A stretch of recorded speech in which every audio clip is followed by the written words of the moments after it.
आपने अपनी कथा में बताया जब देवराज इंद्र ने धर्मिष्ठ ऋषि शिलाद को स्वर्गलोक में जाने से रोक दिया तो उन्होंने अपने तप से एक नवीन स्वर्गलोक की रचना करनी आरंभ कर दी। तो क्या वे उस कार्य में सफल हो गए? अपनी संपूर्ण आयु विकार रहित जीवन व्यतीत करने और निस्वार्थ भाव से प्रभु की भक्ति और पुण्य कर्म करने के कारण ऋषि शिलाद के तप आरंभ करते ही उनकी प्रचंड तपोशक्ति जागृत हुई, जिसके प्रताप से वो अपने लिए एक नवीन स्वर्गलोक निर्माण करने के लिए प्रतिबद्ध थे।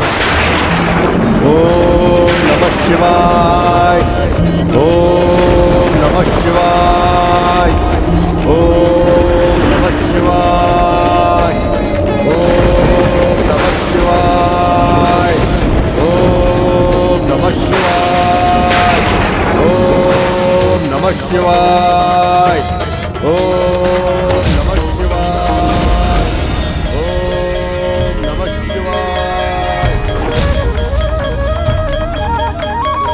हमने इस परिस्थिति को सुलझाने का जो उपाय किया है उसका ऐसा भीषण परिणाम क्यों हो रहा है? ऐसा तब तो ऋषि शिलाद को संतान की प्राप्ति के लिए करना चाहिए था, ना कि नवीन स्वर्ग के निर्माण के लिए।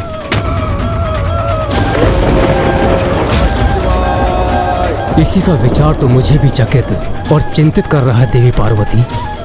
ऋषि शिलाद अपने संपूर्ण जीवन में किसी भी मनोविकार से प्रभावित नहीं हुए हैं, किंतु अब ये क्रोधवश अपने पर नियंत्रण ना रखकर वो इस अत्यंत विनाशकारी निर्णय पर क्यों अड़े हैं?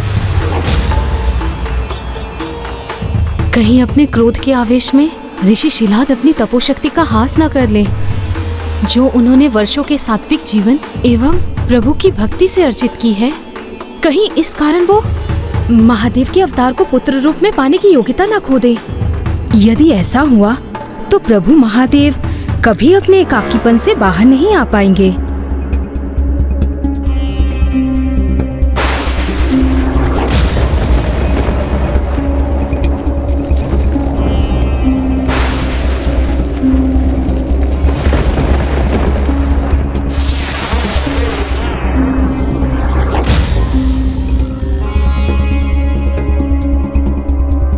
ऋषि शिलाद की तपोशक्ति में तो निरंतर वृद्धि हो रही है। इस प्रकार तो वो किसी अन्य स्वर्ग का निर्माण करने में सफल हो जाएंगे, जो कि बहुत ही अनर्थकारी होगा।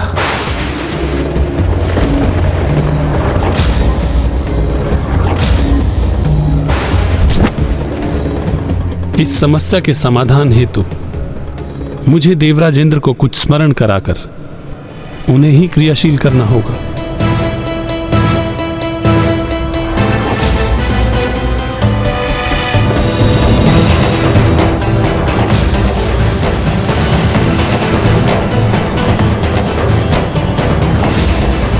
ऋषि विश्वामित्र,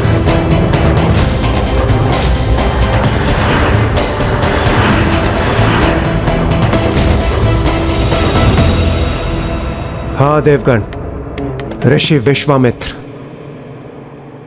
यहां जो घटित हो रहा है उसका कैसा भीषण परिणाम हो सकता है, ये उनसे अधिक किसी और को ज्ञात नहीं हो सकता।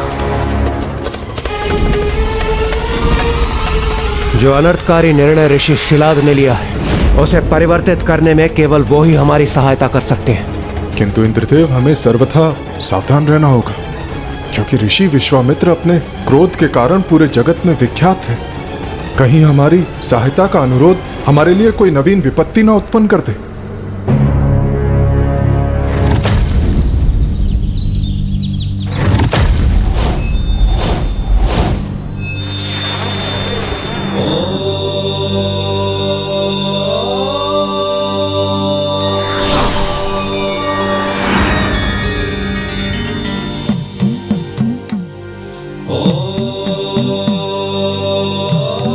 ऋषि विश्वामित्र तो अत्यंत गहन ध्यान में विलीन है। यदि उनके ध्यान से जागृत होने में अधिक समय व्यतीत हो गया और इस अवधि में ऋषि शिलाद का तप अपने चरम पर पहुंच जाए और वो किसी अन्य स्वर्ग का निर्माण करने में सफल हो जाए, तो बहुत बड़ा अनर्थ हो सकता है। ओम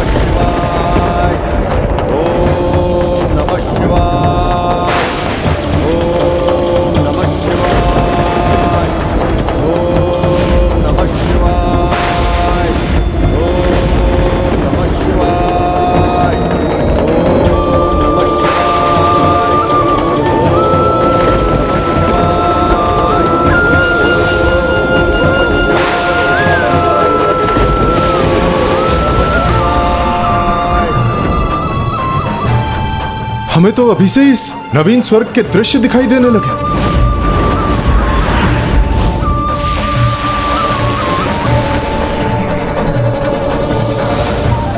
अर्थात तो किसी भी क्षण ऋषि शिलाद अपने तपोबल से उस नवीन स्वर्ग के निर्माण की प्रक्रिया को आरंभ करने में समर्थ हो जाएंगे।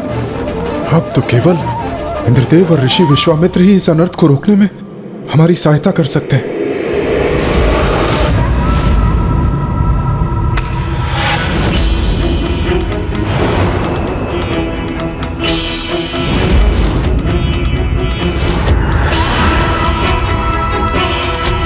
यदि मैंने ऋषि विश्वामित्र का तप भंग किया तो वो क्रोधित हो उठेंगे। इसलिए उचित यही होगा कि मैं ब्रह्मदेव से पूछ लूं कि अब हमें करना क्या चाहिए। देवराज, प्रणाम ऋषिवर। ऋषिवर, मैं तो यहाँ इसलिए आया था कि मुझे ज्ञात है।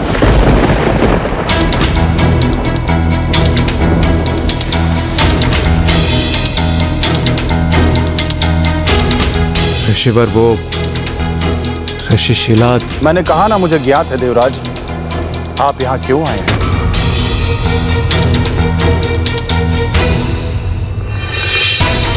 मैं ऋषि शिलाद को समझाकर ये प्रयास करूंगा कि पुनः वैसी दुर्भाग्यपूर्ण स्थिति उत्पन्न ना हो जो पूर्व में भी घटित हो चुकी है। धन्यवाद ऋषिवर।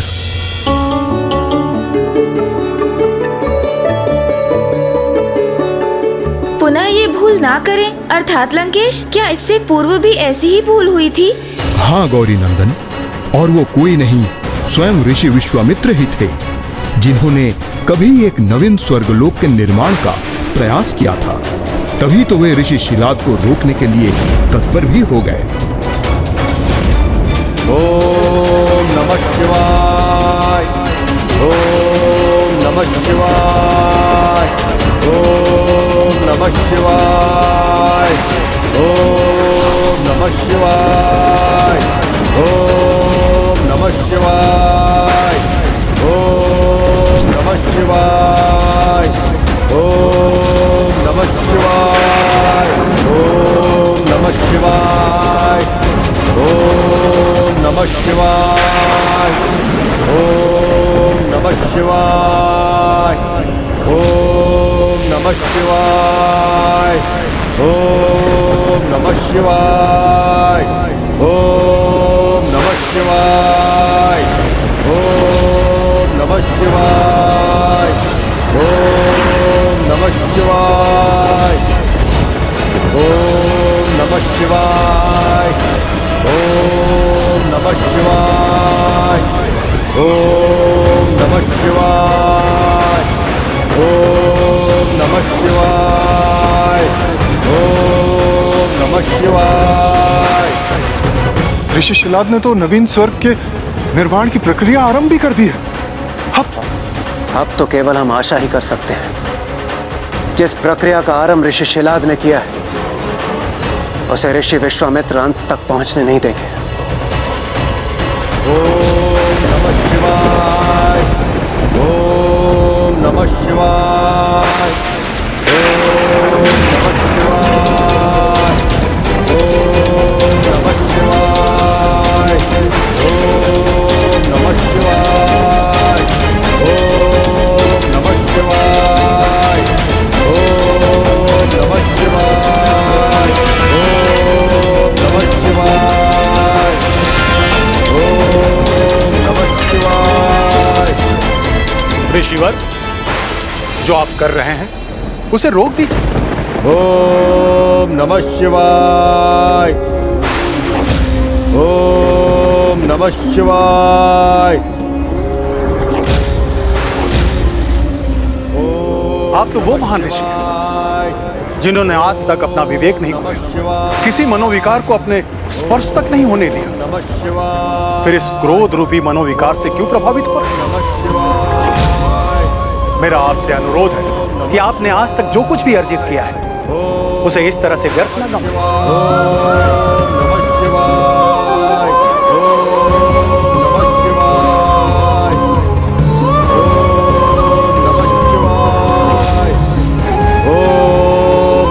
शिवाय। मैं ऋषि विश्वामित्र आपको समझाकर यहाँ पर रोकने हेतु आया हूँ, इसलिए मैं जो कुछ भी कह रहा हूँ आप सुनने की कृपा कीजिए। ओम नमः शिवाय।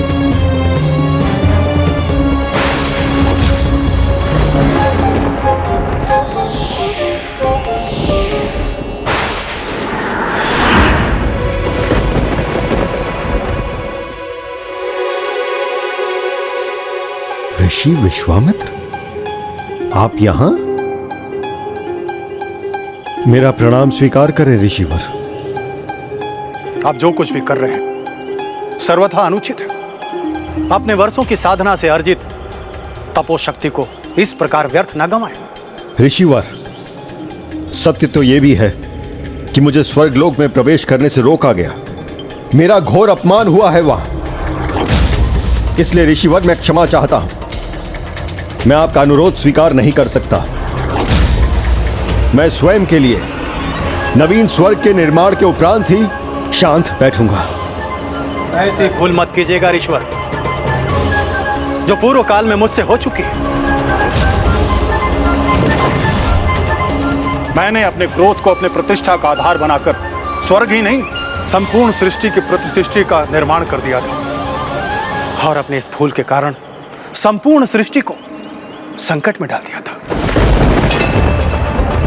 ऋषि विश्वामित्र ने सृष्टि की प्रति सृष्टि का निर्माण किया, किंतु वो ऐसा करने पर क्यों प्रेरित हुए लंकेश? क्योंकि इक्ष्वाकु वंश के राजा सत्यव्रत को विश्वास था कि उनके द्वारा धर्म संगत जीवन व्यतीत करने के कारण वो स्वशरीर स्वर्ग में प्रवेश करने, अपनी कामना को पूर्ण करने के अधिकारी थे। इसलिए अपने पुत्र हरिश्चंद्र को अयोध्या के राजा घोषित करने के उपरांत वो अपनी इस इच्छा को पूर्ण करने हेतु सूर्यवंश के कुलगुरु ऋषि वशिष्ठ के समक्ष प्रस्तुत हुए। किंतु उनकी ये इच्छा सुन के सब स्तब्ध रह गए। ये क्या कह रहे हैं आप? पुत्र शक्ति, शांत रहो और अपनी पूजा संपन्न करो। राजन के साथ संवाद कर उन्हें अनुचित और उचित का भेद मैं समझा दूंगा।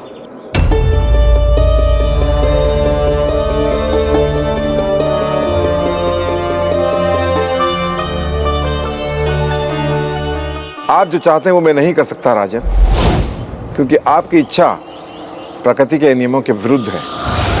किसी भी मनुष्य को सशरीर स्वर्गलोक में प्रवेश करने की अनुमति नहीं है राजन।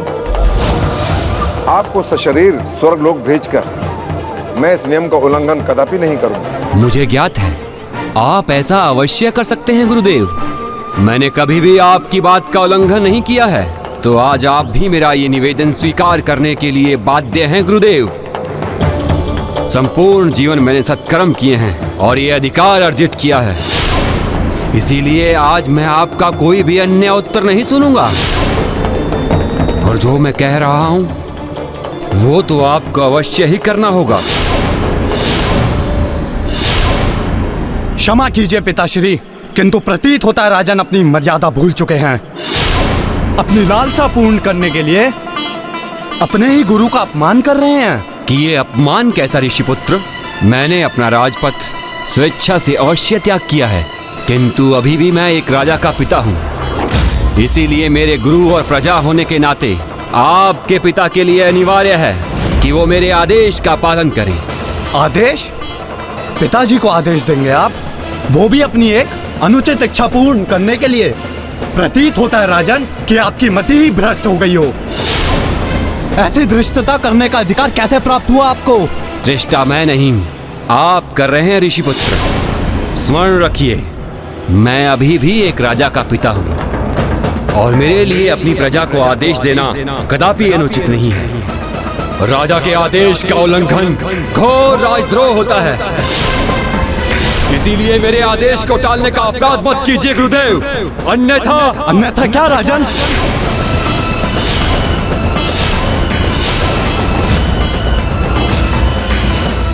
इसके पूर्व की आप ही कुछ करें, मैं ही आपको शापित कर दूंगा। और इस दुस्साहस के उपरांत आज आप अपना स्वर्ग जाने का अधिकार तो खो ही चुके हैं। और मेरे श्राप के प्रभाव से आप विकृत हो जाएंगे। आपको त्रिशंकु पुकारा जाएगा और आपको ना ही अपने गृह में स्थान प्राप्त होगा ना बाहर, और आप अपना शेष जीवन इसी प्रकार अपने इस भयंकर रूप में यहाँ वहाँ भटकने पे विवश हो जाएंगे।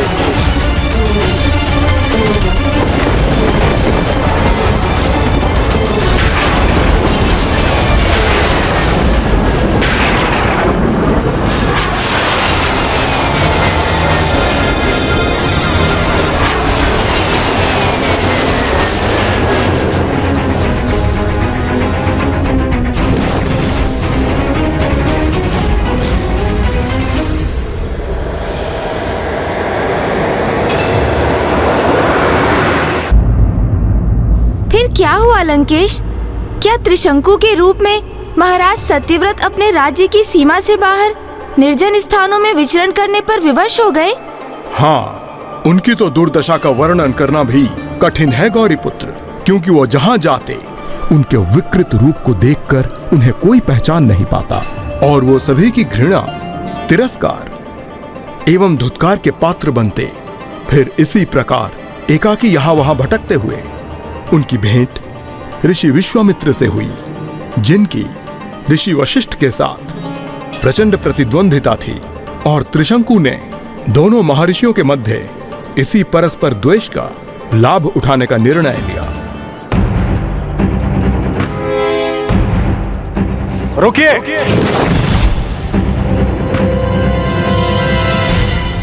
मेरे अनुमति के बिना यहां प्रवेश करने का दुस्साहस कदापि मत करना। प्रणाम ऋषिवर। प्रतीत होता है कि आप भी मुझे इस रूप में पहचानने में असमर्थ रहे हैं।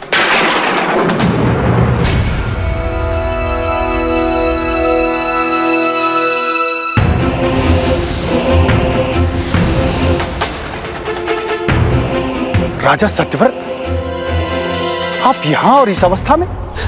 ऋषिवर, ऋषिवर, देखिए मुझे। मैंने जीवन भर धर्म का पालन किया और जब मैंने स्वर्ग जाने की इच्छा प्रकट की तो देखिए मेरी क्या दुर्दशा कर दी।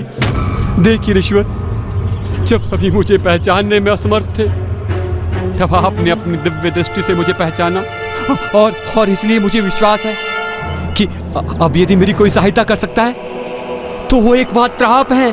तो मुझ पर कृपा करके तो मुझे सशरीर स्वर्ग भेजने की कृपा करें ईश्वर। राजन, दुर्भाग्यवश ऐसा मैं नहीं कर सकता।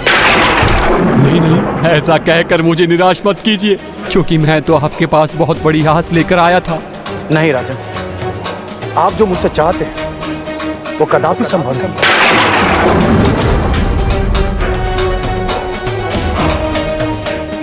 उचित है ऋषिवर, अब मेरे पास कोई उपाय शेष नहीं है। मैं तो यहाँ इसलिए आया था कि जो ऋषि वशिष्ठ के आश्रम में ना हो सका वो आप अवश्य कर देंगे, वो आप अवश्य कर देंगे।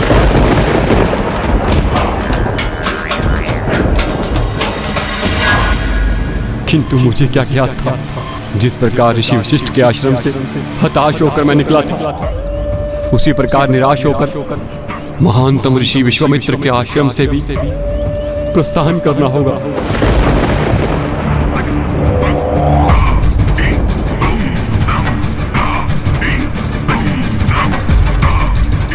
रुकिए राजन, जो ऋषि वशिष्ठ के आश्रम में होता है वो मेरे आश्रम में कदापि नहीं होता। यहाँ पर आया हुआ याचक कभी निराश नहीं लौट सकता। मैं आपको वचन देता हूँ कि मैं सभी आवश्यक अनुष्ठान करूंगा और आपको सशरीर स्वर्गलोक प्रवेश करूंगा। इसीलिए तो ये मान्यता सर्वथा उचित है कि कभी किसी के प्रति द्वेष की भावना के साथ कुछ नहीं करना चाहिए, अन्यथा उसके मन में स्थित ये द्वेष का भाव स्वयं उसकी ही हानि करने पर बाध्य कर देता है। लीजिए लंकेश, जल ग्रहण कीजिए।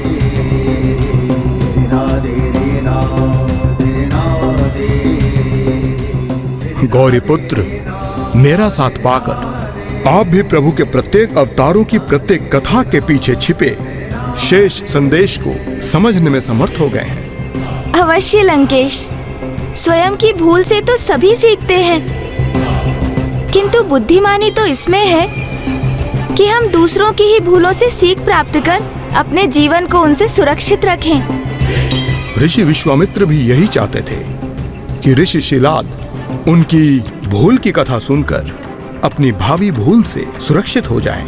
लंकेश, किंतु त्रिशंकु की कथा में आगे क्या हुआ? ऋषि विश्वामित्र द्वारा प्रति सृष्टि का निर्माण कब और क्यों हुआ? ऋषि विश्वामित्र ने एक यज्ञ आरंभ किया, जिससे उत्पन्न शक्तियों के प्रभाव से भूतपूर्व राजा सत्यव्रत त्रिशंकु के रूप में स्वर्ग की ओर उठने लगे। ओम अर्धगाय महावीर्यं चंद्रदीप्तमर्दनं सिंहकागर्भसम्भूतं दराहुं नमाम्यहं कालाय नमः। ओम ऐं ह्रीं हनुमते श्रीरामदूताय नमः। ओम ऐं ह्रीं हनुमते श्रीरामदूताय नमः। ओम ऐं ह्रीं हनुमते ओम ऐं ह्रीं हनुमते श्रीरामदूताय नमः। ओम अर्धगाय महावीर्यं चंद्रदीप्तमर्दनं सिंहकागर्भसम्भूतं दराहुं नमाम्यहं कालाय नमः। ओम ऐं ह्रीं हनुमते श्रीरामदूताय नमः। ओम ऐं ह्रीं हनुमते श्रीरामदूताय नमः। ओम ऐं ह्रीं हनुमते श्रीरामदूताय नमः। ओम अर्धगाय महावीर्यं चंद्रदीप्तमर्दनं सिंहकागर्भसम्भूतं दराहुं नमाम्यहं कालाय नमः। ऐं ह्रीं हनुमते श्रीरामदूताय नमः। ओम ऐं ह्रीं हनुमते श्रीरामदूताय नमः। ओम ऐं ह्रीं हनुमते श्रीरामदूताय नमः।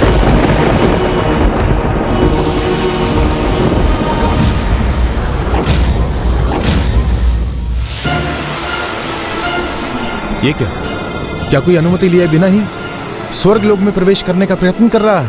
नहीं वायुदेव, ये अवश्य किसी की तपोशक्ति से उत्पन्न कोई प्रवेश द्वार है, जिसके माध्यम से कोई स्वर्ग के भीतर आने का प्रयास कर रहा है।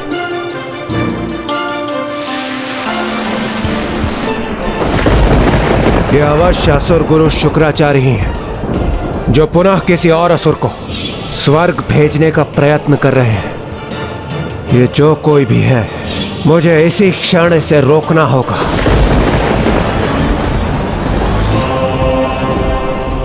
और इस प्रकार देवराज इंद्र सहित सभी देवगण त्रिशंकु को स्वर्गलोक में प्रवेश करने से रोकने के लिए तत्पर हो गए। अब जहां एक ओर समस्त देवगण किसी भी प्रकार से त्रिशंकु को रोकने के प्रयास में थे, तो वहीं दूसरी ओर ऋषि विश्वामित्र किसी भी दशा में त्रिशंकु को स्वर्गलोक भेजने के लिए अडिग थे। और फिर इसी द्वंद्व के परिणाम स्वरूप त्रिशंकु मध्य में ही स्थित होकर अधर में ही उलझ गए, जिससे वो कभी ऊपर जाए तो कभी नीचे चले आते।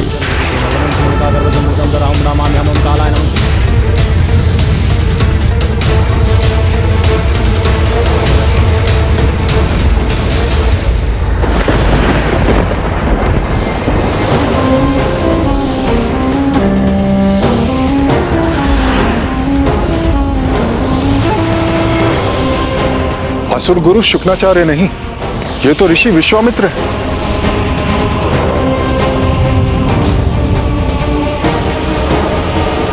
ओम ऐं ह्रीं हनुमते श्रीरामदूताय नमः। ओम ऐं ह्रीं हनुमते श्रीरामदूताय नमः। ओम ऐं ह्रीं हनुमते श्रीरामदूताय नमः। ओम अर्धगाय महावीर्यं। हे महर्षि, हमें आपसे कोई द्वेष नहीं है और हम आपके विरुद्ध कदापि नहीं जाना चाहते, किंतु इस समय हम एक बहुत ही बड़े धर्म संकट में हैं। हम किसी भी मनुष्य को सशरीर स्वर्ग में प्रवेश करने की अनुमति कदापि नहीं दे सकते। इसलिए आपसे निवेदन है, आप अभी और इसी क्षण अपने इन प्रयासों को रोक दें।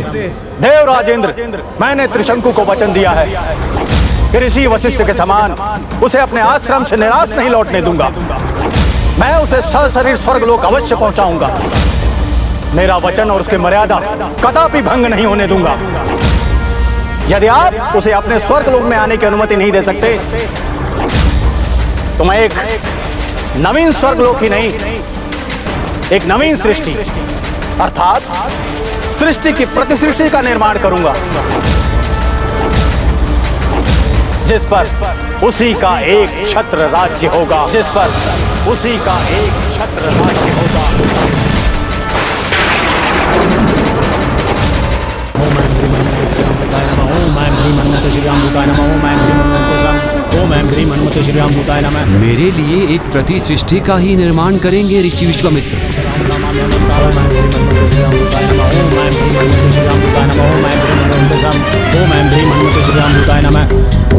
अर्धगाय महावीर्यं चंद्रदीप्तमर्दनं सिंहकागर्भसम्भूतं दराहं नमाम्यहं ओम कालाय नमः ओम ऐं ह्रीं हनुमते श्रीराम दूताय नमः ओम ऐं ह्रीं हनुमते ओम ऐं ह्रीं हनुमते श्रीराम दूताय नमः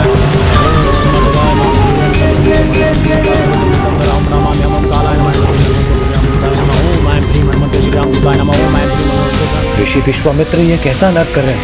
ये तो एक अन्य सृष्टि का निर्माण कर रहा है जो सर्वथा अनुचित है।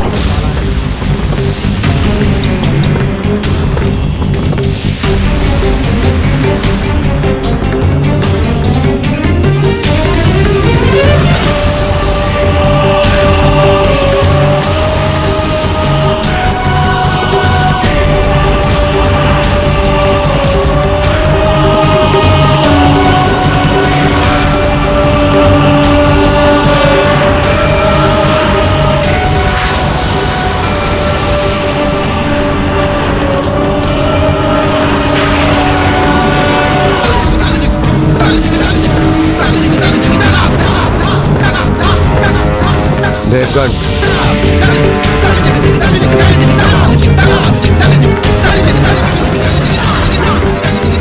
इस प्रकार तो बहुत बड़ा असंतुलन उत्पन्न हो जाएगा। समस्त ब्रह्मांड के नष्ट होने की संभावना जागृत हो जाएगी। हमें ऋषि विश्वामित्र के समक्ष प्रकट होकर इस अनर्थ को रोकने का अनुरोध करना चाहिए। यही उचित होगा।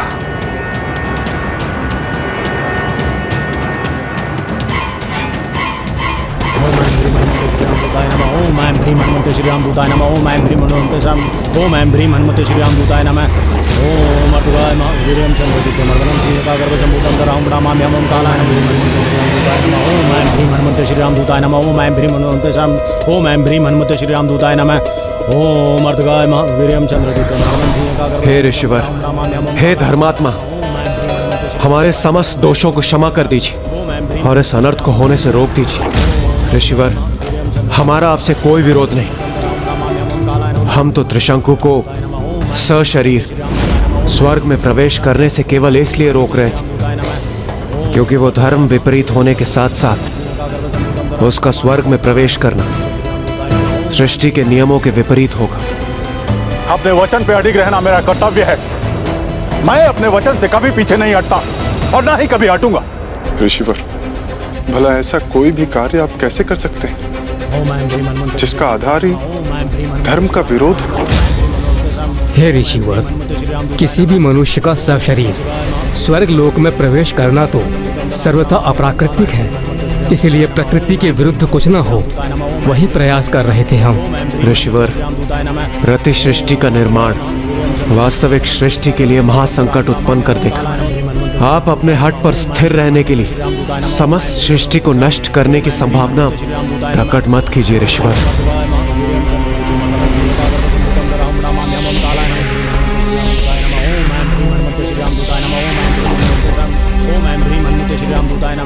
ऋषिवर, हम सभी देवता आपके सामने नतमस्तक होकर एक बार पुनः विनती करते हैं कि आप जो कर रहे हैं अथवा करने जा रहे हैं उसका कितना विनाशकारी प्रभाव होगा, उसे समझने का प्रयास कीजिए। अपने तपोबल को ऐसे सृष्टि के नियमों का उल्लंघन करने में व्यर्थ मत कीजिए।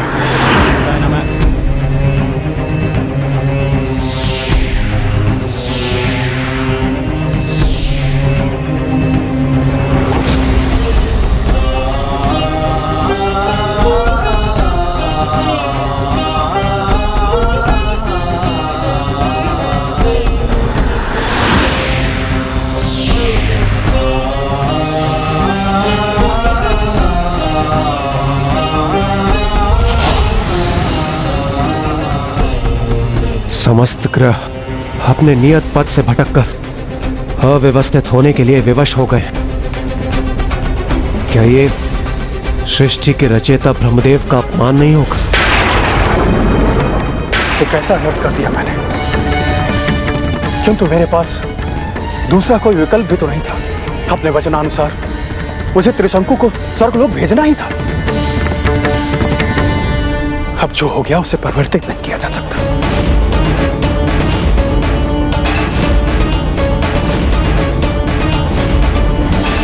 उस भूल को सुधारा नहीं जा सका था। ओह, अर्थात इसका अर्थ तो फिर यही हुआ कि सब कुछ पुनः यथावत करने का अब कोई मार्ग ही शेष नहीं था। और अब तो ऋषि शिलाद भी वही भूल करने जा रहे थे।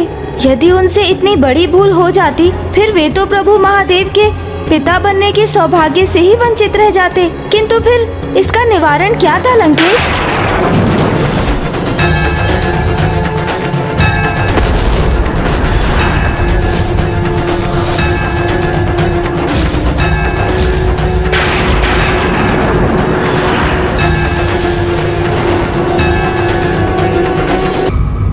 समस्त ग्रह अपने नियत पथ से भटककर अव्यवस्थित होने के लिए विवश हो गए। क्या ये सृष्टि के रचयिता ब्रह्मदेव का अपमान नहीं होगा? ये कैसा अनर्थ कर दिया मैंने, किंतु मेरे पास दूसरा कोई विकल्प भी तो नहीं था। अपने वचनानुसार मुझे त्रिशंकु को स्वर्गलोक भेजना ही था। अब जो हो गया उसे परिवर्तित नहीं किया जा सकता।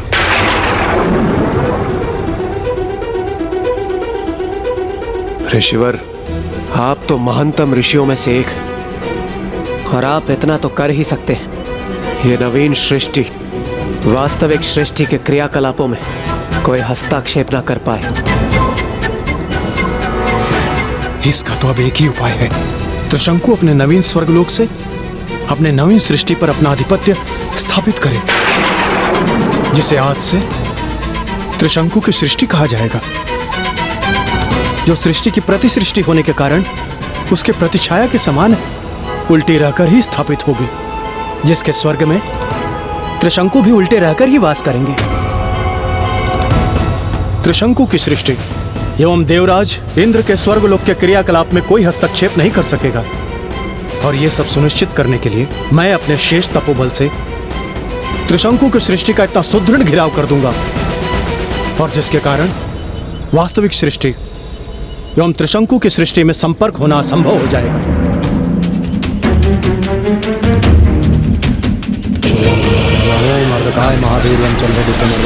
सिंह का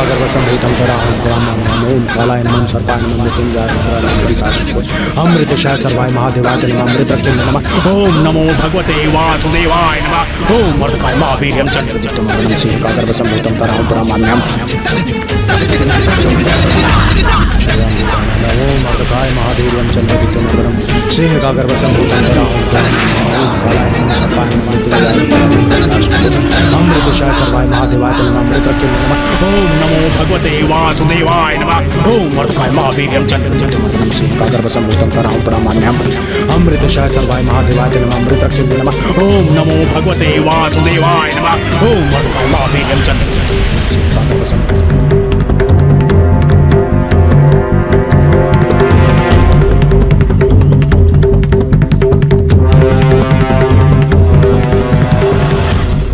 अंततः दोनों की ही हानि हुई। एक ओर जहाँ ऋषि विश्वामित्र अपनी पूर्ण तपोशक्ति खो बैठे, वहीं महाराज सत्यव्रत त्रिशंकु बनकर पृथ्वी और स्वर्ग के मध्य में ही उलझे रहने पर विवश हो गए। उन्हें ना धरती प्राप्त हुई और ना ही स्वर्ग। इसीलिए ये तो स्पष्ट है कि ना क्रोध से किसी का कोई भला हुआ है और ना ही किसी के प्रति कोई द्वेष रखने से। और एक दिवस तो ऐसा भी आएगा लंकेश, जब मनुष्यों को वास्तविक फल एवं वनस्पतियों और उनके प्रतिरूपों के मध्य बड़ी सावधानी से भेद करना होगा। अन्यथा वास्तविक के स्थान पर लंकेश उन्हें फल और वनस्पतियों के भी प्रतिरूप ही प्राप्त होंगे। आप उचित कहते हैं गौरीपुत्र। जो भूल उनसे हुई, पुनः वही भूल ऋषि शिलाद से ना हो, इसलिए ऋषि विश्वामित्र ने अपनी संपूर्ण कथा विस्तार से ऋषि शिलाद को सुनाया। मैंने अपने हट से स्वयं को क्षति पहुंचाई। ब्रह्म ऋषि होते हुए भी धर्म के, प्रकृति के और ब्रह्मदेव के विरुद्ध चला गया और अपने वर्षों की साधना से अर्जित तपोशक्ति का हास कर बैठा। और ये तो संयोग है।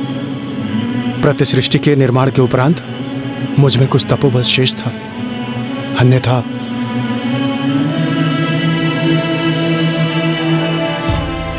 मेरे इस कृत्य का प्रभाव अत्यंत अनिष्टकारी होता, बहुत बड़ा अनर्थ हो जाता, सृष्टि का ही विनाश हो जाता।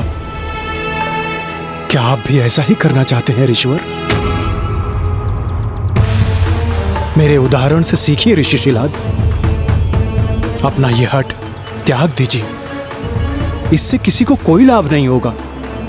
आप तो अपना तपोबल तो नष्ट करेंगे ही, साथ साथ सृष्टि एवं उसमें रहने वाले अनेकों जीवों का सर्वनाश कर देंगे। स्वयं परमेश्वर के कार्य में हस्तक्षेप करने के महापाप के भागी बनेंगे आप। ऋषिवर, ये तो मैं समझ गया कि मैं जो करने जा रहा था वो सर्वथा अनुचित होता, लेकिन यह भी तो अनुचित है कि मुझे देवराज इंद्र के महायज्ञ में सम्मिलित होने हेतु स्वर्गलोक में प्रवेश के लिए अनुमति प्रदान नहीं हुई। और क्या अनुचित कारण दिया देवराज इंद्र कि मेरे ही पूर्वजों ने मुझे अनुमति प्रदान नहीं की स्वर्गलोक में प्रवेश करने की? ऋषिवर, इसमें देवताओं का किंचित मात्र भी दोष नहीं। वास्तव में आपके अविवाहित और निसंतान होने के कारण आपके पितृगण उनके तर्पण से वंचित रह गए, तो उन्हें सद्गति कैसे प्राप्त होगी? इसी कारण से आपके पितरों ने आपको स्वर्ग जाने की अनुमति नहीं दी। आप स्वर्ग में इसलिए प्रवेश नहीं कर सकते क्योंकि आप बस ओह, तो कदाचित देवराज इंद्र मुझे यही बताने का प्रयास कर रहे थे, जिसे मैंने अपने क्रोध के कारण अनसुना कर दिया। आप सत्य कह रहे हैं ऋषिवर, मैं वास्तव में बहुत बड़ी भूल करने जा रहा था।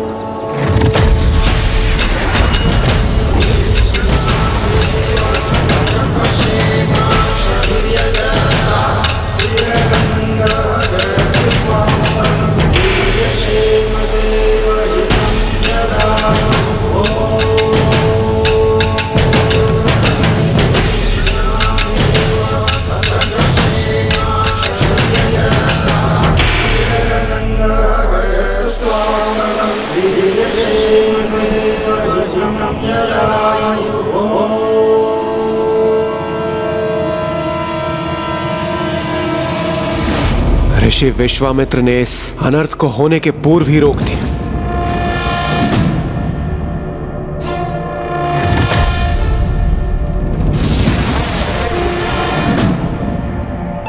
ऋषिवर, मेरे द्वारा जो भी अनिष्टकार हुआ था उसे तो मैंने सुधार लिया, किंतु अब भी एक बात शेष है।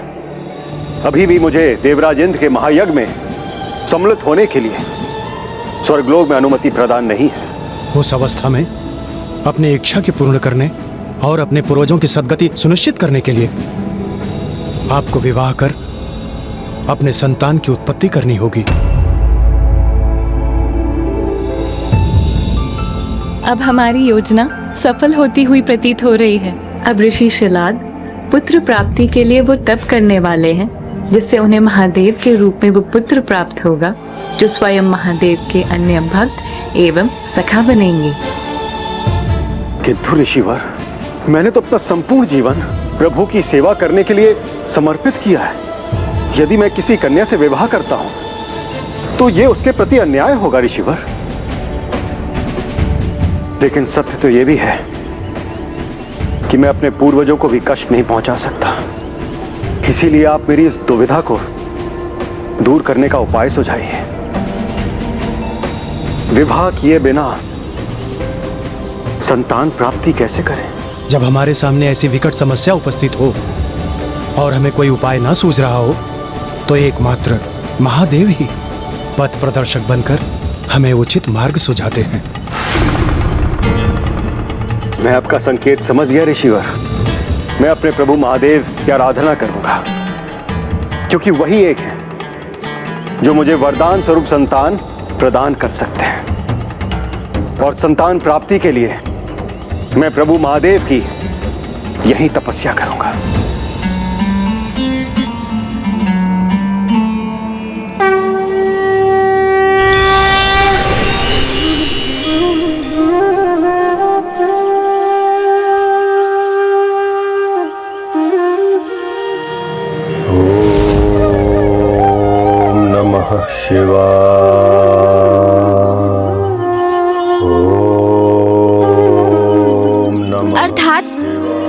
श्री प्रभु महादेव के अवतार नंदी जी के जगत में प्रकट होने का समय अब निकट था।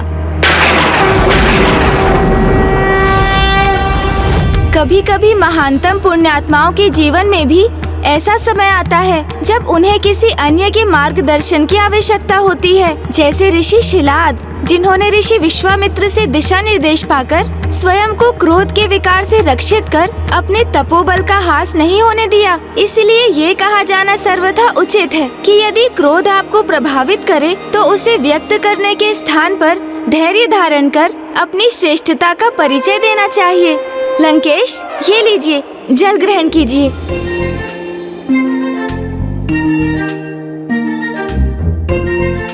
चतुर गणेशा।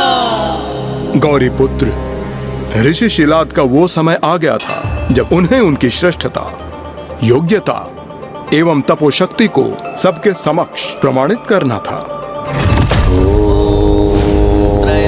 नमः शिवाय। सुगंधिं पुष्टिवर्धनम् उर्वारुकमिव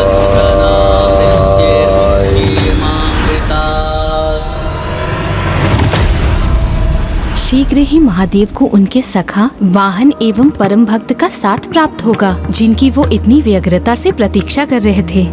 किंतु उससे पूर्व ऋषि शिलाद को अपनी तपस्या से महादेव को प्रसन्न कर ये प्रमाणित करना होगा कि वास्तव में वही महादेव के अवतार के पिता बनने के योग्य हैं। ओम नमः शिवाय।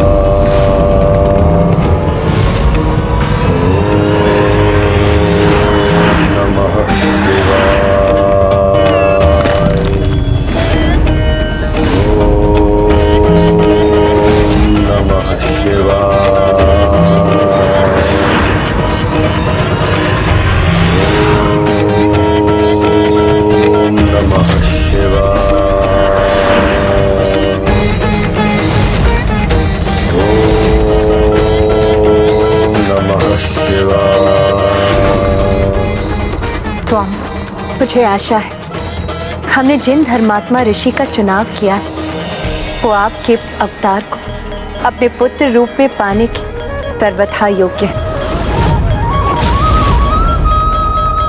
और आप भी अपने सखा से भेंट कर पुनः संतुष्ट एवं आनंदित होंगे। ओम नमः शिवाय।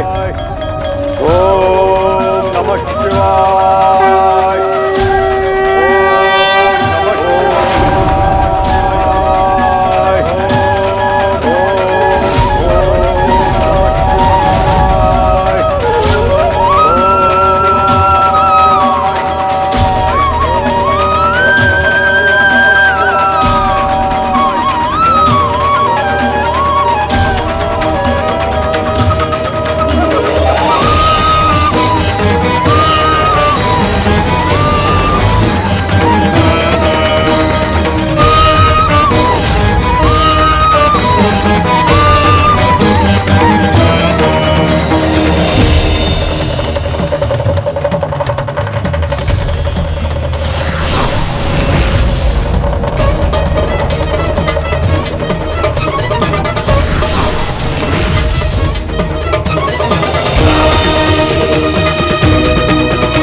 जिस पल की हमें प्रतीक्षा थी अब वो पल निकट है। महादेव अब ऋषि शिलाद के निकट पहुंच गए, अर्थात शीघ्र ही वो ऋषिवर को वरदान देंगे और हमारे सभी प्रयास सार्थक होंगे।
नाथ, मुझे तो प्रतीत हो रहा था कि महादेव ऋषि शिलाद को वहाँ वरदान देने गए थे, तो फिर उन्होंने वैसा क्यों नहीं किया? वो ऋषिवर को वहाँ से वरदान दिए बिना क्यों लौट गए? आपके इस प्रश्न का उत्तर तो मुझे भी ज्ञात नहीं है देवी लक्ष्मी। कभी कभी महादेव के मन के भेद को ज्ञात कर पाना मेरे लिए भी अत्यधिक कठिन होता है।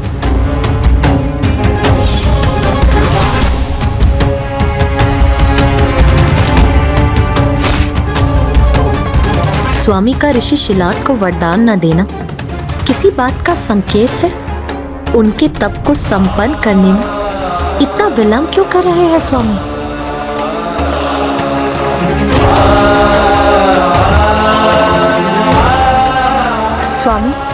स्वामी अब ऋषि शिलाद के तप स्थल पर प्रकट भी हुए, फिर भी आपने उन्हें अपने वरदान से वंचित क्यों रखा? क्या आप उन्हें उनके तप का मनोवांछित फल प्रदान नहीं करना चाहते? क्या वो आपकी कृपा के पात्र के योग्य नहीं स्वामी? प्रिय, ऋषि शिलाद मेरे अवतार के पिता होंगे, अर्थात वो मेरे भी पिता होंगे, और एक निष्ठावान पुत्र होने के नाते ये मेरा कर्तव्य बनता है कि मैं उनकी सेवा करूं। इसलिए मैं उनकी सेवा करने के लिए वहां प्रस्तुत हुआ था, उनके लिए छांव उत्पन्न करने गया था।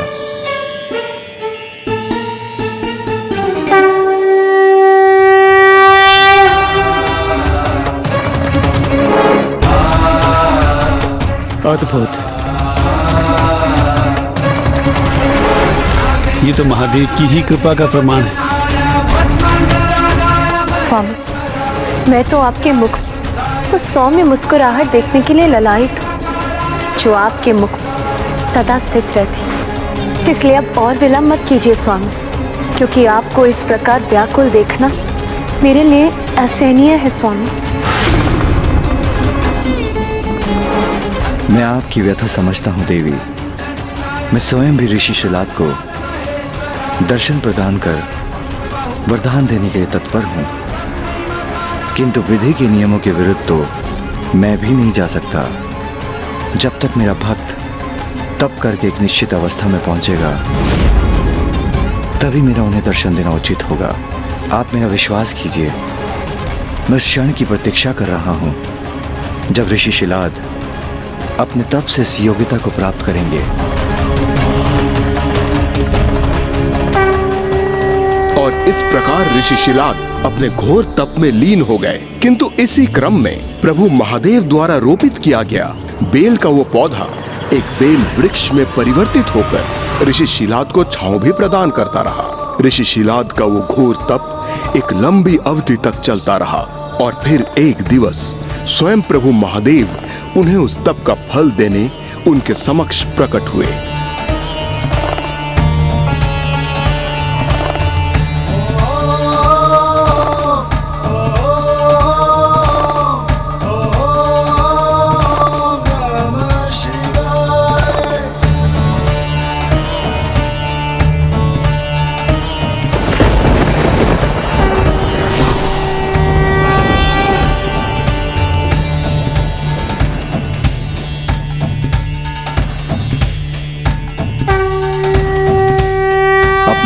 खोलिए ऋषिवर।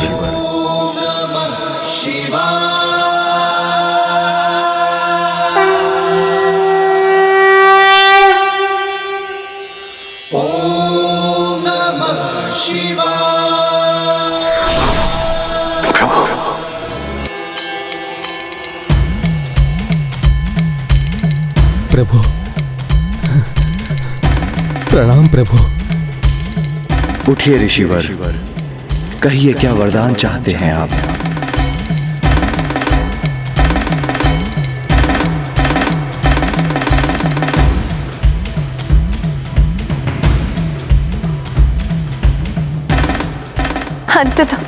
अंततः वो क्षण आ ही गया जिसकी हम सभी को इतनी आतुरता से प्रतीक्षा थी।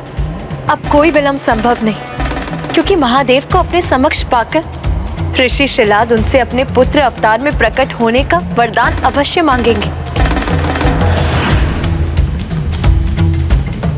कहिए ऋषिवर, क्या चाहते हैं आप?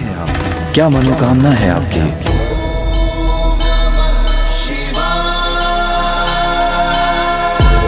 अब बोल भी दीजिए ऋषिवर, मांग लीजिए प्रभु महादेव से पुत्र प्राप्ति का वरदान। बताइए ऋषिवर, इस कठोर तप के पीछे आपका क्या उद्देश्य था? प्रभु, मुझे तो कुछ भी स्मरण नहीं है।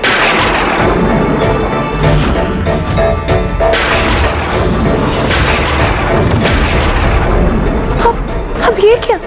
अब ये कैसी नवीन समस्या उत्पन्न हो गई? प्रभु, मुझे तो इस तप का उद्देश्य ही स्मरण नहीं। मेरी मनोकामना मेरी स्मृति से कहीं दूर छुप गई है। भ्राता नारायण, कुछ कीजिए। अंततः कहीं ऐसा ना हो कि ऋषि शिलाद महादेव से कोई वरदान ही ना मांगे। प्रभु, मैं तो आपके दर्शन मात्र से ही तृप्त हो गया। मेरी समस्त इच्छाएं, मेरी समस्त मनोकामनाएं सब के सब आपके दर्शन पाते ही पूर्ण हो गई। इसके अतिरिक्त मैं और क्या चाहूंगा आपसे प्रभु? तो इस तप का क्या अर्थ समझो ऋषिवर, कि आपको अपने तप के फलस्वरूप कोई वरदान नहीं चाहिए?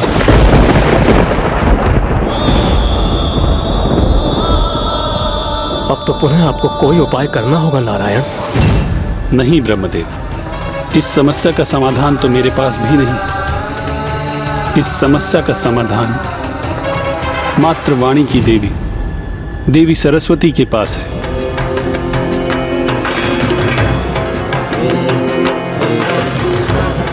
हाँ देवी सरस्वती, प्रत्येक जीव की वाणी पर आपका ही नियंत्रण है।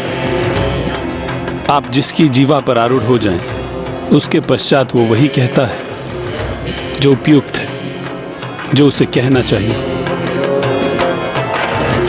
हाँ प्रभु, मुझे आपसे कुछ और प्राप्त नहीं करेगा।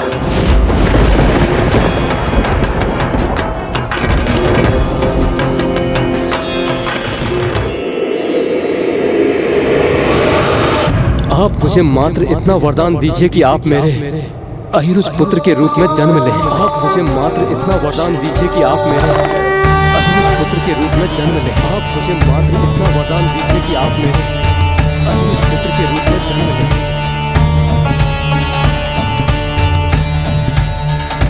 तथास्तु, तथास्तु, तथास्तु। धन्यवाद प्रभु, धन्यवाद। अब आप जाइए ऋषिवर और जाकर उस यज्ञ की तैयारी कीजिए, जिसके परिणाम स्वरूप आप मेरे अवतार को पुत्र रूप में प्राप्त करेंगे।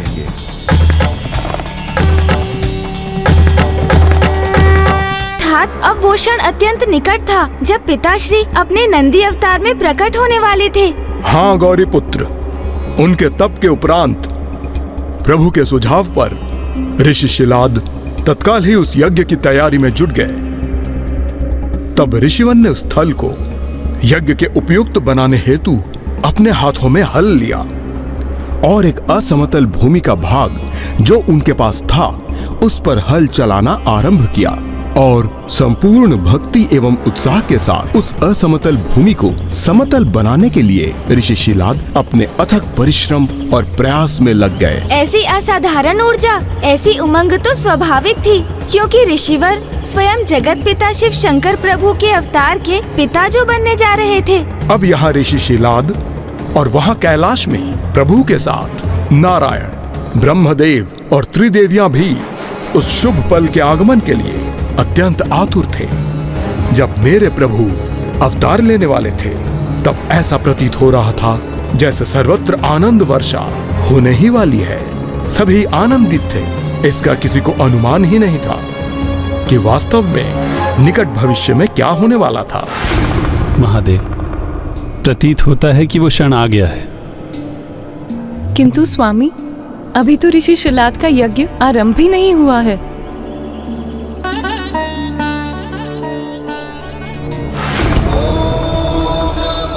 जिस भक्ति और निष्ठा से वो यज्ञ की तैयारी कर रहे हैं, जिस प्रकार कठोर श्रम कर वो उस स्थल को यज्ञ के उपयुक्त बना रहे हैं, वो एक यज्ञ के समान ही है और श्रद्धा भाव से किया गया कोई भी परिश्रम एक यज्ञ जैसा ही होता है। श्रद्धा विहीन किया गया कोई भी यज्ञ एक साधारण कार्य होने तक ही सीमित रह जाता है, निरर्थक हो जाता है।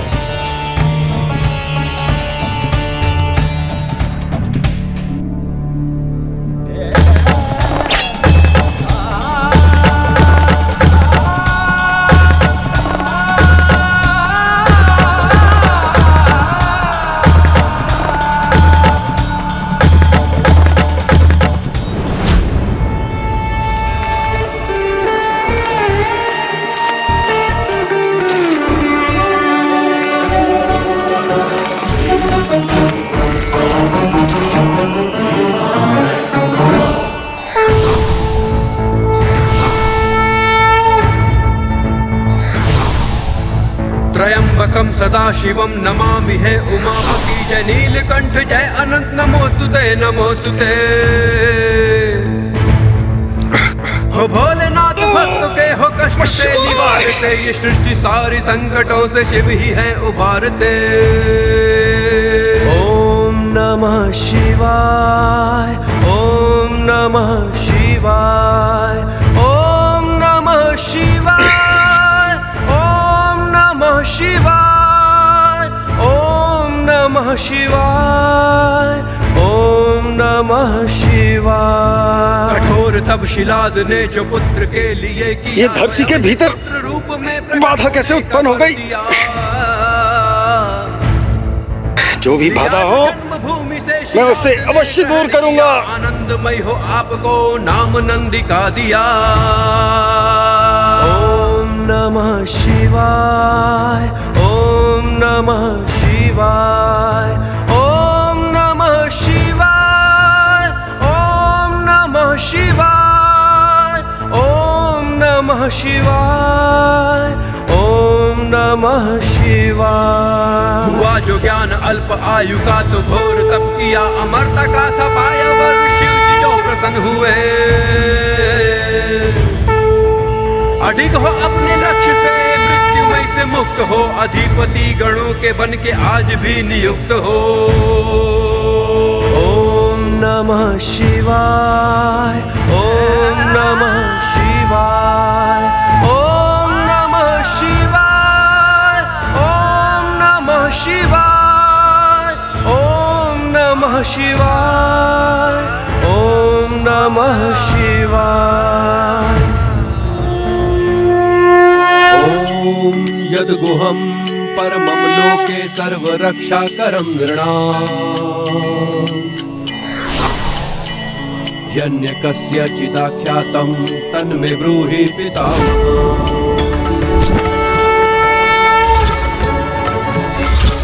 अस्ति ज्ञातं विप्रसर्वभूतोपकारकं, देव्यास्तु तव चं पुण्यं दक्षिणोऽश्व महामुने।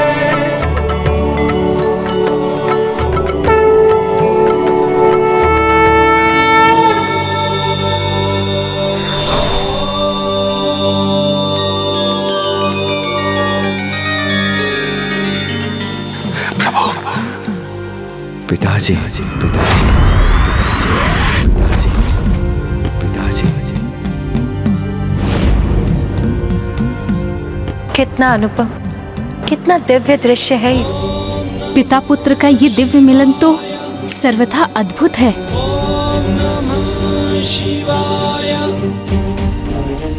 क्या कहा आपने? पिताजी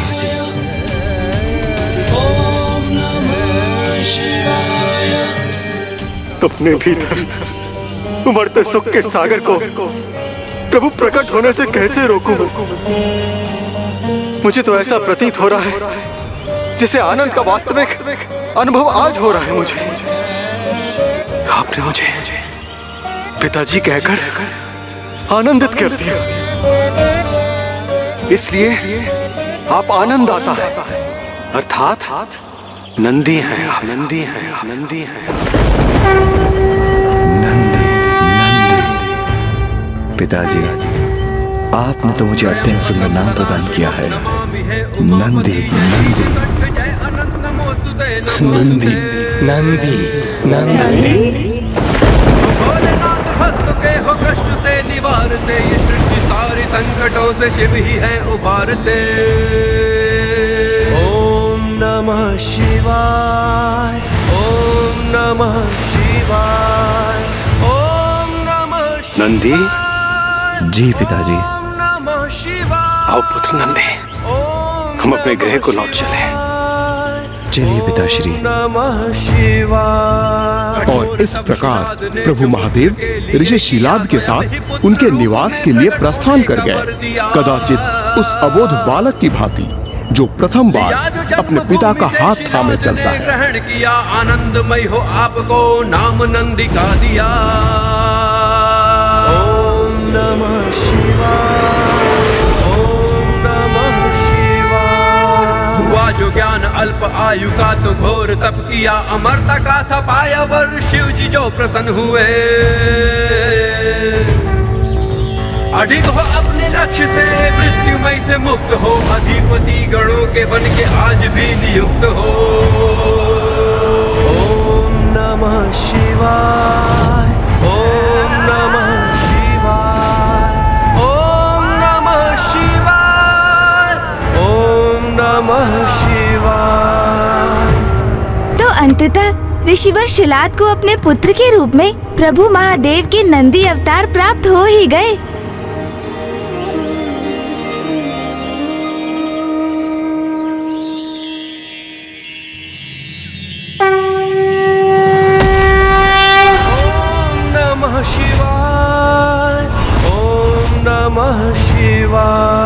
हुआ जो ज्ञान अल्प आयु का तो घोर तप किया, अमरता का था पाया वर शिव जी जो प्रसन्न हुए। अधिक हो अपने लक्ष्य से मृत्युमय से मुक्त हो, अधिपति गणों के बन के आज भी नियुक्त हो। हमारे गृह में तुम्हारा स्वागत है। ओम नमः शिवाय, ओम नमः शिवाय, ओम नमः शिवाय, ओम नमः शिवाय। प्रभु की इच्छा अनुसार नंदी अत्यंत साधारण, शांत है, श्रद्धालु है और अन्य सभी से भिन्न। नंदी कितना मन भावक मनमोहक नाम दिया है ऋषि शिलाद ने उन्हें, क्योंकि नंदी नाम में ही आनंद निहित है, वही आनंद जिसका आभास समस्त संसार को उनके जन्म से ही होने लगा था।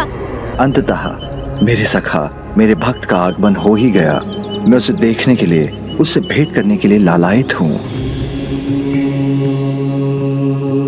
महादेव कितने व्याकुल हो रहे हैं अपने सखा, अपने अवतार नंदी से भेंट करने के लिए। हाँ प्रातः नारायण, प्रभु तो उनके निकट पहुंचने के लिए अत्यंत आतुर है। धैर्य के सागर, महादेव के धीरज का बांध तो जैसे खंडित ही हो गया है। अब शीघ्र ही उनकी अधीरता शांत होगी जब वो नंदी जी के दर्शन करेंगे।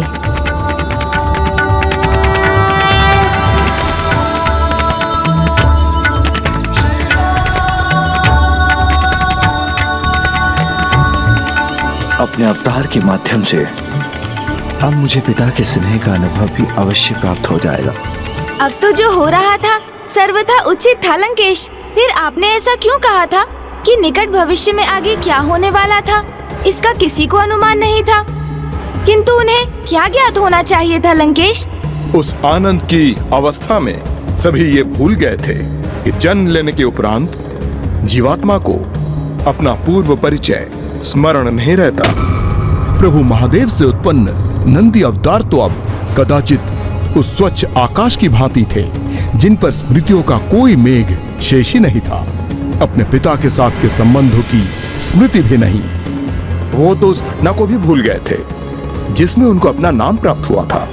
आश्चर्य, स्वयं पिताश्री के अवतार नंदी जी को कुछ भी स्मरण नहीं था। हाँ गौरी पुत्र, और इसीलिए तो अब उन्हें सब कुछ पुनः सीखना था, समझना था, जो उस समय उनके लिए अत्यंत कठिन भी प्रतीत हो रहा था, क्योंकि बाल नंदी के रूप में जन्म लेने के उपरांत कुछ समय तक उनके मुख से एक शब्द भी प्रकट नहीं हुआ। पुत्र, इसे खीर कहते हैं। अच्छा बोल के बताओ। खीर अति स्वादिष्ट होती है, ये ज्ञात करना चाहते हो?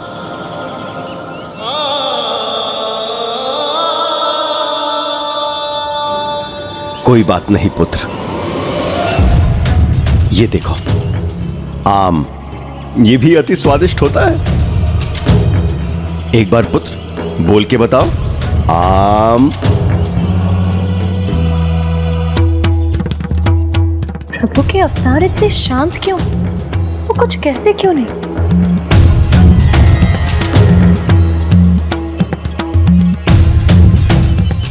मेरे सखा का इस प्रकार शांत रहना तो उचित नहीं। इस प्रकार मैं उनसे कोई संवाद कैसे स्थापित करूंगा?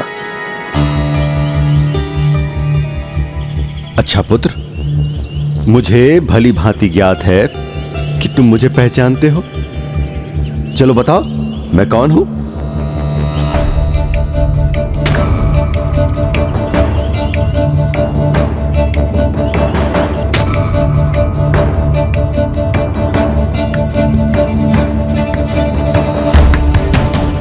पुत्र नंदी, तुम्हें अपना नाम बहुत प्रिय है ना बेटा? चलो बताओ तुम्हारा नाम क्या है?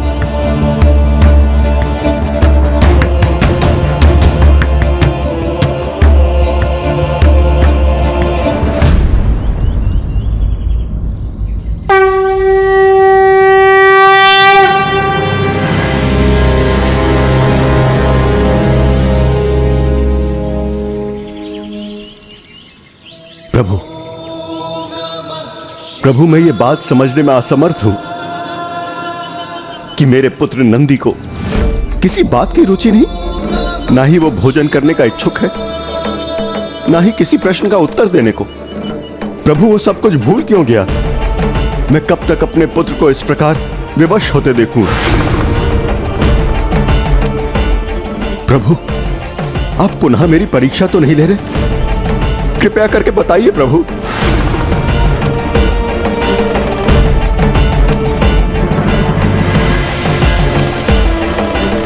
नंदी,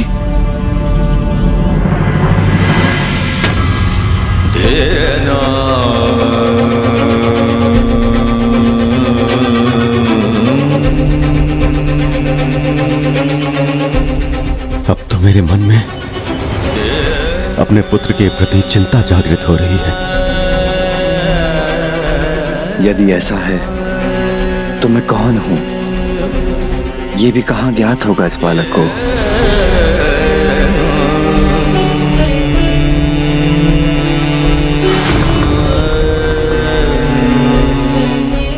मुझे विश्वास, जब प्रभु ने कहा था कि उन्हें एक साधारण, श्रद्धालु, शांत और भिन्न भक्त एवं सखा की आवश्यकता है, तो वे कहीं इस प्रकार मूक रहने वाले बालक की कल्पना तो नहीं कर रहे थे?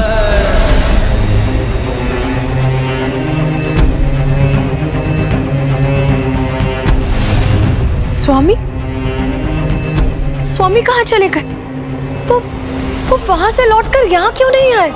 किंतु वो तो वहां भी नहीं है। वो जब भी किसी कारणवश कैलाश से दूर जाते तो लौटकर कैलाश ही आते हैं। तो फिर इस बार वो कैलाश लौटकर क्यों नहीं आए? अर्थात एक और तो नंदी जी कुछ नहीं कह रहे थे, किसी भी प्रकार की रुचि प्रकट नहीं कर रहे थे। ऐसा प्रतीत हो रहा था जैसे उनकी बुद्धि पूर्ण रूप से विकसित नहीं थी। वहीं दूसरी ओर पिताश्री महादेव ही कहीं अदृश्य हो गए। किंतु ऐसा क्यों हुआ लंकेश? पिताश्री के अवतार नंदी जी की बुद्धि का पूर्ण विकास क्यों नहीं हुआ था? और स्वयं प्रभु महादेव कहाँ प्रस्थान कर गए थे लंकेश? यही चिंता तो आपकी माता को भी सता रही थी पार्वती नंदन, और इस प्रश्न का उत्तर तो उन्हें भी ज्ञात नहीं था।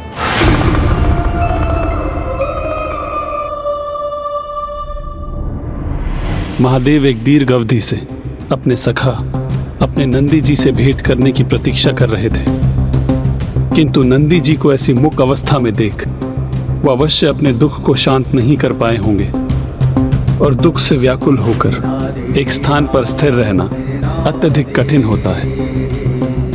कदाचित महादेव वैरागी बन यहाँ वहां भटक रहे होंगे।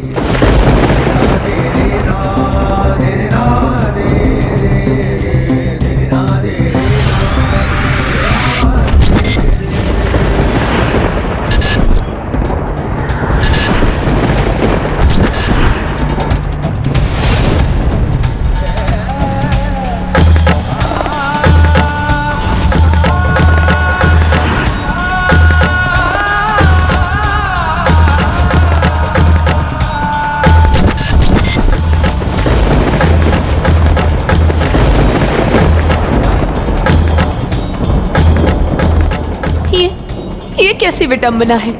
हम स्थिति को जितना सुधारने का प्रयास कर रहे हैं, ये स्थिति तो उतनी ही विकट होती जा रही है। एक और महादेव अपनी सुध बुद्ध खोकर वैरागी के समान इधर उधर भटक रहे हैं, और दूसरी ओर नंदी जी, जिनके जन्म से हमें इतनी आशाएं थी, उन्हें तो जैसे किसी बात की सुध बुद्ध ही नहीं। ऐसे में स्वामी और उनके भक्त एक दूसरे का सानिध्य कैसे प्राप्त करेंगे, और स्वामी पुनः अपना स्वाभाविक मनोभाव कैसे प्राप्त करेंगे। कितनी दुखद बात थी ना ये लंकेश। नंदी जी के आगमन से कितने आनंद का वातावरण उत्पन्न हुआ था, और फिर अचानक सभी पुनः उन्हीं को लेकर इतने चिंतित थे। तो क्या ये मात्र भावी आनंद अवस्था की पूर्व की एक स्थिति थी, अन्यथा किसी गंभीर समस्या का संकेत?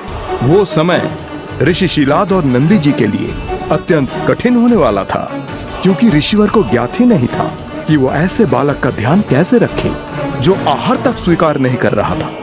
और जब बालक नंदी पूर्ण रूप से मूक हो गए तो पिता शिलाद ने उनका मन बहलाना चाहा, किंतु पुत्र की दशा देख अब सभी ने उनका उपहास उड़ाना आरंभ कर दिया।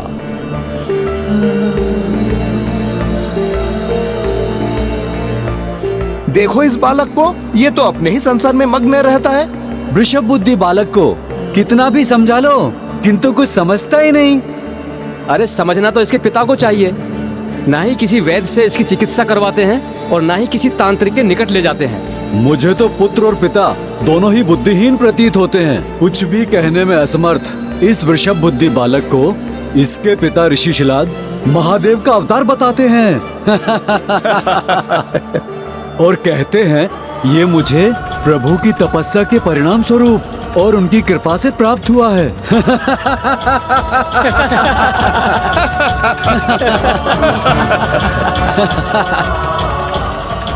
प्रभु की एक कैसी लीला है, अपने अवतार की ऐसी अपमानना कैसे स्वीकार कर रहे हैं।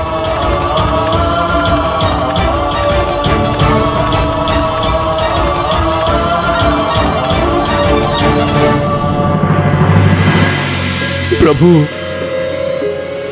ये कैसी परीक्षा ले रहे हैं आप अपने इस भक्त की। मेरे पुत्र के प्रति ऐसे अपमानजनक संवाद आप कैसे सुन सकते हैं प्रभु। आपके अवतार के प्रति लोग संदेह व्यक्त कर रहे हैं, स्वयं मुझ पर संदेह प्रकट कर रहे हैं प्रभु। क्षमा चाहता हूं प्रभु, आपके प्रति भी संदेह व्यक्त कर रहे हैं।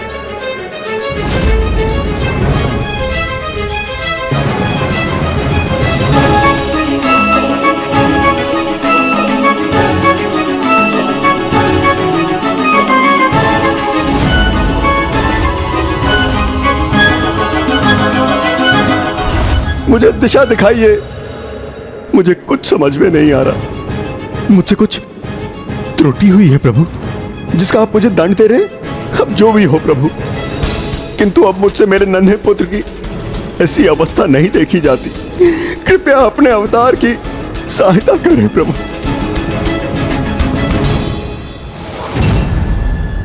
नंदी, नंदी, नंदी, पुत्र नंदी, नंदी, नंदी पुत्र, नंदी। आपने मेरे पुत्र नंदी को देखा? मुझे ज्ञात नहीं। आपने मेरे पुत्र नंदी को देखा? अभी यही था। मैंने नहीं देखा गुरुवर। आपने मेरे पुत्र नंदी को देखा? अभी यही कहीं था। कृपया करके बताइए नंदी कहां पर है। मैं तो अभी आया हूं ऋषिवर, मैंने किसी बालक को नहीं देखा। नंदी पुत्र, पुत्र नंदी कहां चले गए तुम? पुत्र नंदी, नंदी पुत्र कहां चले गए? लंकेश, ऐसा क्या दिखाई दिया था नंदी जी को, जिसे देखकर नंदी जी वहाँ से चले गए? और उसके उपरांत वहाँ क्या हुआ? ऋषि शिलाद ने नंदी जी को कैसे ढूंढा? नहीं गौरी पुत्र, नहीं ढूंढ सके वो बालक नंदी को, क्योंकि वो तो गांव के भीतर ही उन्हें ढूंढ रहे थे, और इसका तो उन्हें तनिक भी आभास नहीं था कि वो नन्हा बालक अब अत्यंत भयंकर वन में प्रवेश कर चुका था, और अब शीघ्र रात्रि भी हो रही थी।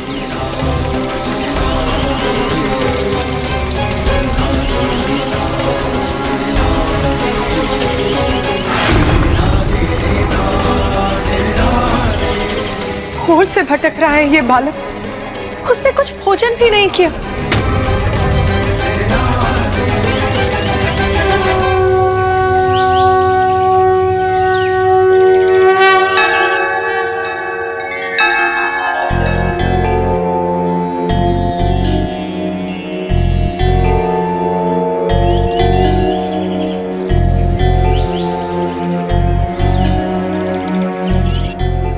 अब इस बालक को भोजन कराने की व्यवस्था मुझे ही करनी होगी।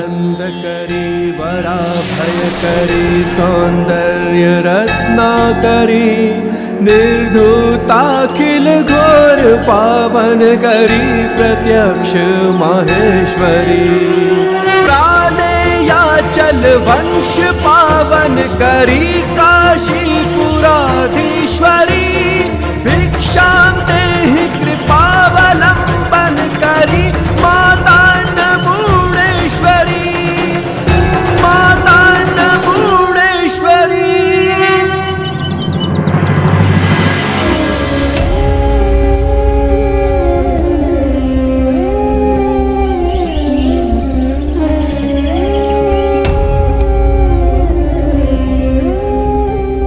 प्रातः काल से भूखा प्यासा है, किंतु उसे तो अपनी भूख प्यास की जैसी कोई चिंता ही नहीं। ये अबोध बालक इस सघनवन में कैसे सुरक्षित रहेगा, जहाँ वन्य पशुओं का प्रभुत्व है?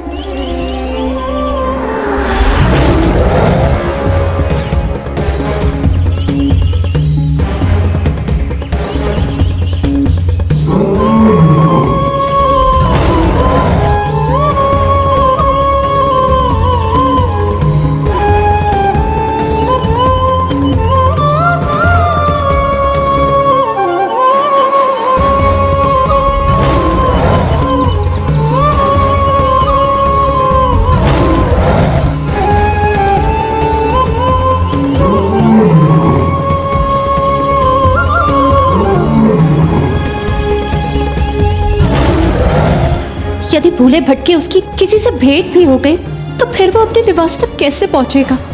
किंतु वो तो एक शब्द भी नहीं बोलता, फिर तो उसको कुछ भी पूछना कैसे संभव है? और ऋषि शिलाद उसे कैसे ढूंढेंगे? प्रतीत होता है इस स्थिति में तो हमें ही हस्तक्षेप करना होगा।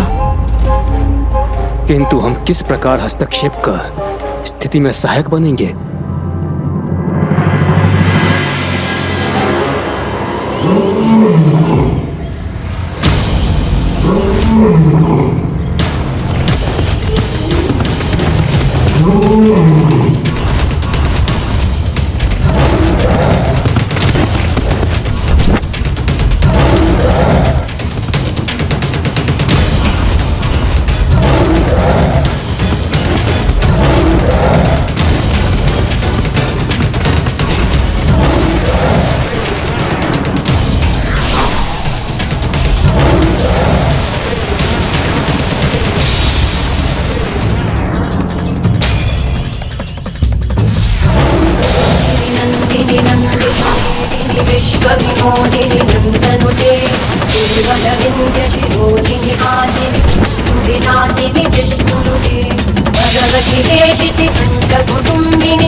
प्रभु की कल्पना तुम में पूर्ण रूप से सार्थक हो रही है पुत्र।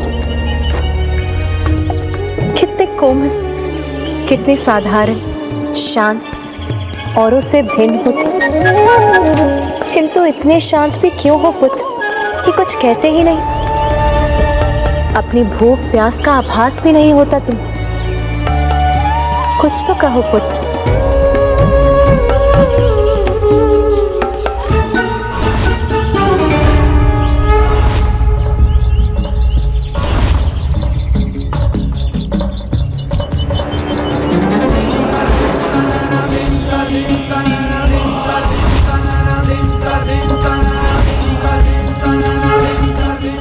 इतने शांत और निशब्द मत रहो पुत्र नंदी, कुछ तो कहो।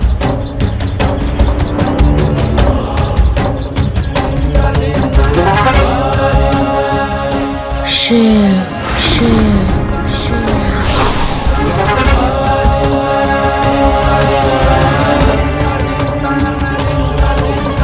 शिव शिव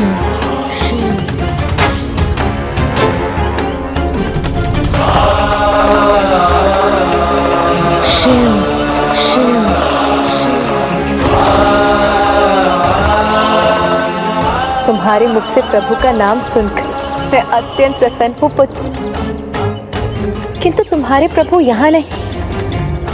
वो तो तुम्ही से भेंट करने वैरागी का रूप धारण कर निर्जन स्थानों पर भ्रमण कर रहे हैं पुत्र।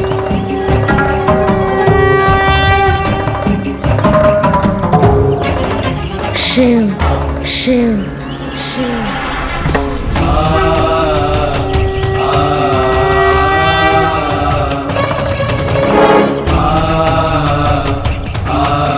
शिव शिव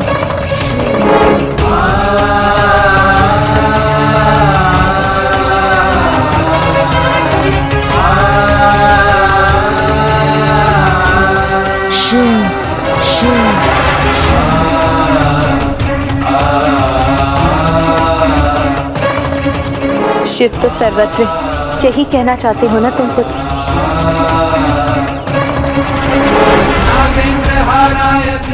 शिव शिव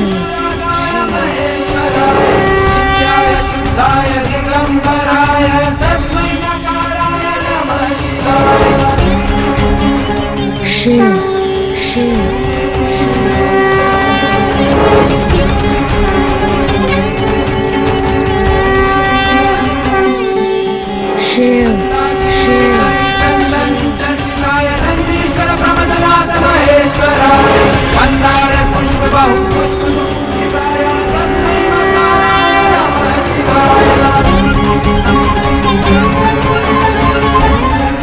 अद्भुत। शिव अविकसित नहीं है बालक नंदी की बुद्धि, अपितु उसकी बुद्धि, उसका मन, उसका मस्तिष्क पूर्ण रूप से अपने महादेव पर एकाग्र है। और ऐसे एकाग्रचित भक्त को भला भूख प्यास कैसे लग सकती है?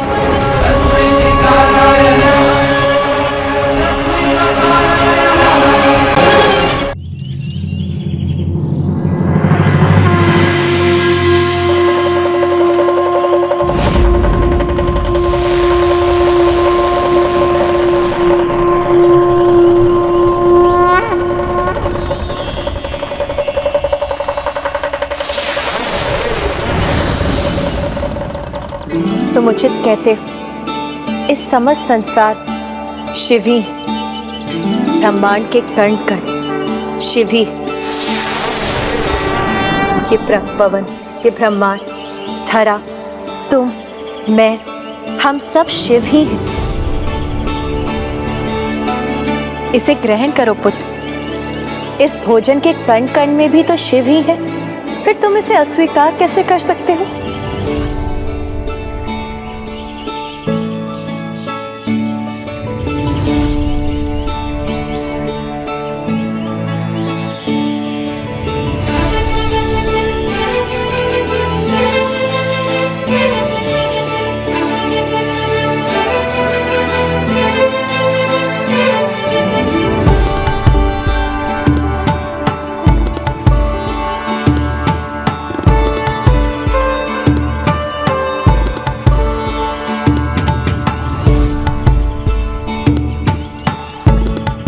एक और लड्डू दीजिए ना माता।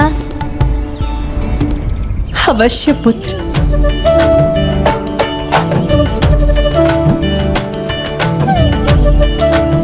अर्थात माता के हाथों से प्रथम भोजन स्वीकार करते ही नंदी जी की शांत जिह्वा को स्वर प्राप्त हो गया।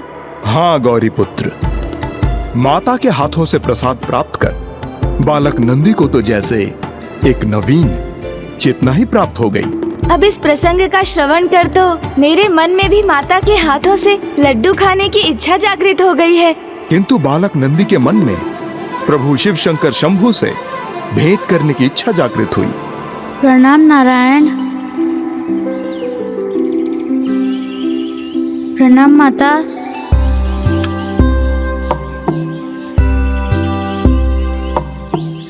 मेरा अभाग्य है कि मैं आप सभी के दर्शन प्राप्त कर पाया, किंतु माता आप सभी यहाँ आए, महादेव नहीं आए। वो भी तो यही थे, उनके पीछे पीछे मैं तो यहाँ आया था। मुझे बताइए ना, कहाँ है मेरे प्रभु? मुझे उनसे भेंट करनी है, उनके दर्शन करने हैं। फिर क्या हुआ लंकेश? फिर माता ने क्या कहा? माता बालक नंदी को ये बताकर चिंता में नहीं डालना चाहती थी कि अब प्रभु एक वैरागी के समान यहाँ वहाँ भ्रमण कर रहे हैं। वो तो बस इतना चाहती थी कि अब नंदी शीघ्र ज्ञान प्राप्त कर प्रभु से भेंट करने के लिए स्वयं को योग्य बनाए। इसलिए उन्होंने बालक नंदी को अपने पिता के निकट जाकर अपनी शिक्षा संपन्न करने का सुझाव दिया। प्रभु, आपके अवतार का पिता हूं मैं, किंतु दुर्भाग्य मेरा कि अपने पिता का कर्तव्य ठीक तरह से निभा ना सका, अपने पुत्र की कुशलता का ध्यान नहीं रख सका। प्रभु, मैं आपको जो दंड देना है दीजिए, किंतु मेरा पुत्र लौटा दीजिए प्रभु, उसे मेरे निकट पहुंचा दीजिए प्रभु, आपसे प्रार्थना करता हूं। पिताजी, पिताजी, पिताजी।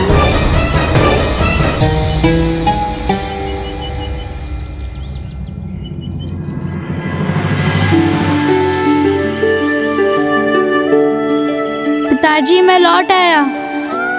नंदी पुत्र, नंदी तुम सकुशल हो?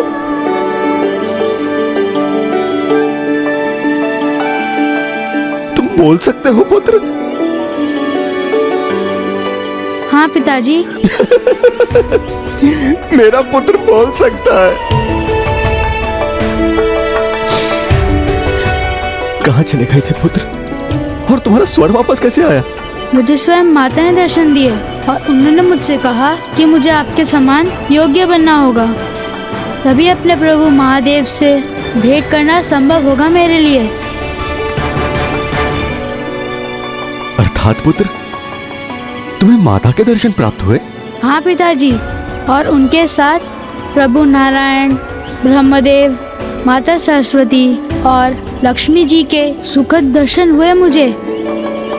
अर्थात कि उन सभी की कृपा का प्रभाव है कि सब कुछ सकुशल है, और अब देखो तुम्हारा संवाद करना भी संभव हो गया पुत्र। पिताजी, मुझे मेरे प्रभु के सानिध्य प्राप्त करने हेतु उचित योग्यता प्राप्त करनी होगी। आप मुझे वो योग्यता प्रदान करेंगे ना पिताजी? अवश्य पुत्र, अवश्य। ये तो मेरा परम दायित्व है। फिर तो ऋषि शिलाद ने समस्त शास्त्रों अर्थात सभी वेद पुराणों का ज्ञान प्रदान कर नंदी जी को सर्वथा योग्य बना दिया होगा। हाँ गौरी पुत्र, जिन नंदी को सभी अविकसित वृषभ बुद्धि मान बैठे थे, वो तो उत्तम कोटि के विद्यार्थी प्रमाणित हुए। शिक्षा आरंभ करने के कुछ सप्ताह उपरांत अत्यंत अल्प समय में उन्होंने समस्त ज्ञान प्राप्त कर लिया। आओ पुत्र, मेरे निकट आकर बैठो। नहीं पिताजी, अभी तो आप मेरे गुरु हैं, इसलिए आपके समान मैंने उच्च स्थान ग्रहण किया, तो फिर आपसे मैं कैसे ज्ञान प्राप्त कर सकूंगा?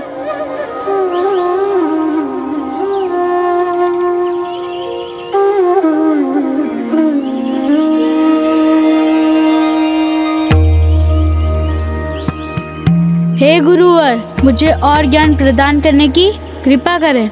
पुत्र, पिछले कुछ दिनों में तुमने समस्त वेदों के ज्ञान को ग्रहण कर लिया है। आज ये अंतिम पाठ आत्मसात करने के उपरांत तुम्हारी शिक्षा पूर्ण हो जाएगी। अब नंदी को देखकर ऐसा प्रतीत हो रहा है कि प्रभु अपने जिस शांत साधारण, श्रद्धालु और सर्वथा भिन्न भक्त एवं सखा का साथ पाना चाहते थे, वो यही है जिसमें शांत भाव से श्रवण करने का गुण है। असीम ज्ञान की प्राप्ति के बाद भी अपने साधारण स्वरूप में ही स्वयं को प्रस्तुत करते हैं, क्योंकि इन्हें तो अपने कण कण प्रभु ही दिखाई देते हैं और सर्वथा भिन्न और विशेष तो नंदी अपने जन्म से ही है। मुझे विश्वास है वो समय आ गया है जब नंदी अपने इष्ट, अपने प्रभु महादेव से भेंट हो। अन्यथा ज्ञात नहीं महादेव कब तक वैरागी बनकर इस प्रकार भ्रमण करते रहेंगे और समस्त कैलाश आतुरता से उनके लौटने की प्रतीक्षा कर रहा है, और उनसे रिक्त कैलाश को देख पाना मेरे लिए भी असहनीय है। किंतु उसके पूर्व हमें यह सुनिश्चित करना होगा कि नंदी अपने प्रभु से भेंट करने योग्य है या नहीं।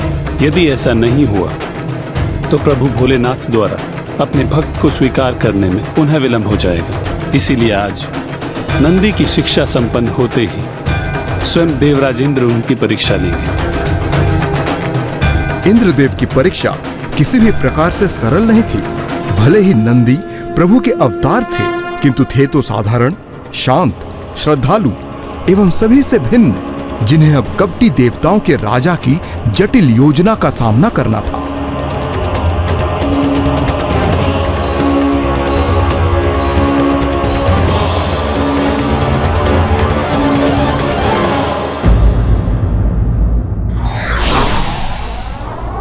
किसी भी प्रकार की परीक्षा का उद्देश्य व्यक्ति के ज्ञान को बढ़ाकर उसके जीवन को सार्थक बनाना होता है।